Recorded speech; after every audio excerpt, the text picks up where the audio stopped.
Peace,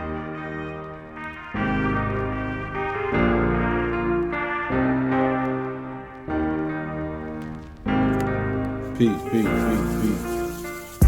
Peace. It's your brother Var. Now I'm gonna get straight to it because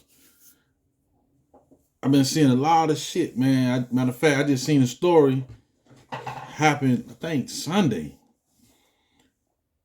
A little dude, early 20s, killed his whole family. Like his mom, his daddy, his sisters, his little cousins, his uncle and auntie. Like he went and wiped everybody out. Then drove out of town, whacked some more people, then killed himself. So when we've been hearing this shit since the 60s, 70s, 80s, 90s, early 2000s, that it's over. That this world is over and ushering in a new world.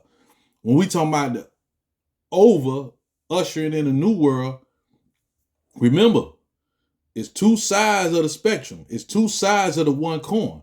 So we could be ushering in a new way of thinking, killing the old way, the old thought, or someone could be ushering in a new way of thinking, killing the old way and the new thought. What I mean is, this might haven't even been a problem child, but he done let social media, the world, dictates what he's supposed to have or what he think he's supposed to be doing, or he just got caught up in the illusion and came to the conclusion that he was gonna check everybody out as well as check himself out. And we seeing this shit going on rapidly.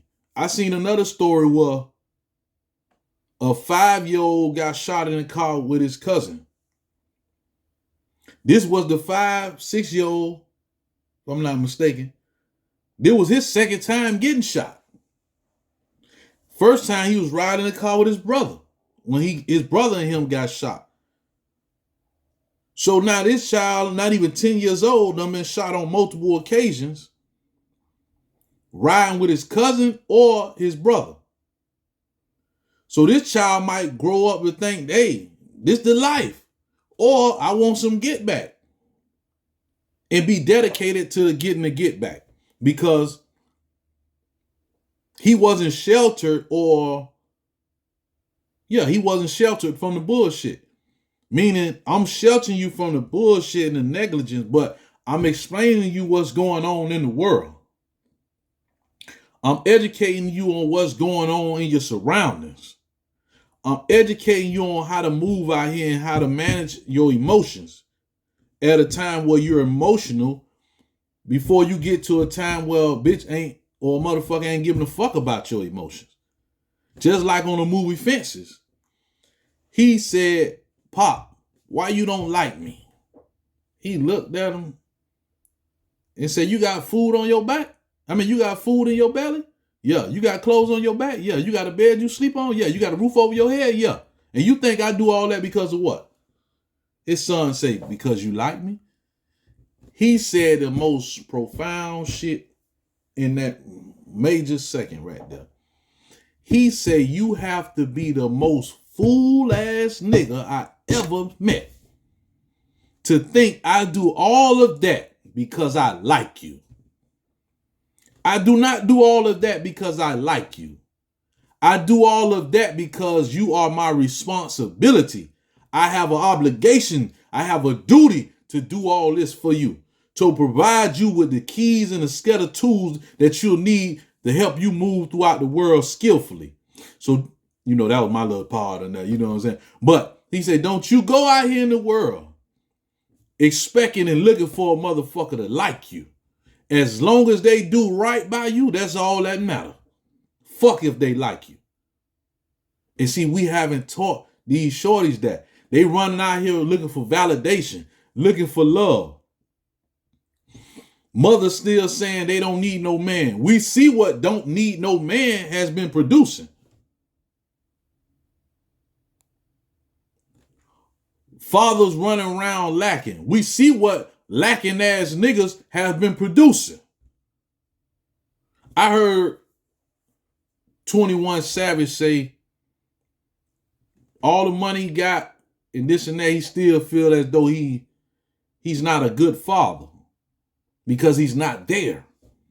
He say those with less have more time to be there as a father. So I think those with less become the best fathers. And that was powerful. Not saying I don't want more for my children, my family, but I understand where I'm at now. I'm supposed to be here. Damn, I should have had my little patch on me. I just left my boys' school. They gave you a patch said, dads can read. I just read to a student today, which I went and read to my boys today, which I do it on the regular, but it was done in the school. You know, a lot of fathers showed up. Black males. Lot showed up late. A lot didn't show up. Because I still seen a lot of students, and because I got two boys go to 2 different grades, so I seen a lot of students in each class didn't have their father. You know what I'm saying? I seen some fathers sitting there trying to engage, you know, because that's what it was called to do. But the child not even studying the father or the male figure that was here to support the child. Why? Because this male or this father is not really there on a day-to-day basis. So you wasn't finna come for 1 hour and gain the attention of a child amongst their peers. I seen some fathers, guardians, or male figures in the child life sitting there while the child doing what they do on the phone scrolling. Because mentally, he's not there. His body's here, but mentally, he's somewhere else. Whether he's scrolling social media, whether he in his email, whether he looking for a job, whether he texting his little female he trying to get up with, or whatever. But I sat there and I watched this stuff as I'm engaging in and out with my boys because I do it on a regular. They know what time it is. I say, sit here and do this. That's what it is. You know what I'm saying? So we as males, man, we have to understand at some point in our life, we have to reinvent ourselves. In the streets, I was Varhound. I left the streets, became aware who I am and what I meant to society as a black male until I became a black man and understood the duties of a black man, which is to protect the black woman and child. You start in your home first, with your children first. So when I did that, became a father, I went from Varhound to Brother Var. I went from Brother Var to Father Var. Now, from Varhound, Brother Var, Father Var, to the God, the generator, operator, and destroyer of my thoughts, my failures, my success, my determination. I'm the God of all of that. The generator, make shit happen. The operator, put it in motion. The destroyer, execute. Generator, operator, and destroyer, G-O-D. Now, you have to reinvent yourself. You can't still be trying to be who you were in high school, who you were when you was 22, who you were when you was 33. See, a lot of niggas look at me and still come at me on who I used to be, which you can get more out of me now versus you could have back then.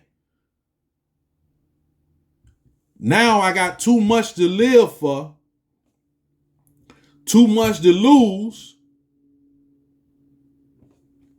So now I became extra dangerous in silence because I'm going to kill destroy anything in my path to be a present, everyday father if something threatens my manhood and fatherhood. So it's time, fellas, to reinvent yourself. It's time, fellas, to give up them old thoughts, old ways, old vibes. It's time, fellas, to stop getting a high or reaching a euphoria off them old topics and conversations. It's time, brothers, to stop making excuses on why you ain't did better because you can't stop or get rid of your habit. It's time, my niggas, to stop being ignorant, my niggas. It's time for you to say, hey, I need to tighten the fuck up. It's time for you to stop pointing the finger at every loss you took and looked at every lesson that was in that loss and apply that lesson to the new lesson plan. It's time, my niggas, my brothers, to do what you think you need to do to better yourself. Because one thing I know about the mind is the all. So the mind gonna send signals and thoughts your way to say, hey, maybe I should have stopped this. Maybe I should be doing this. I shouldn't do this. I shouldn't do that. That's what the mind does. But we have become so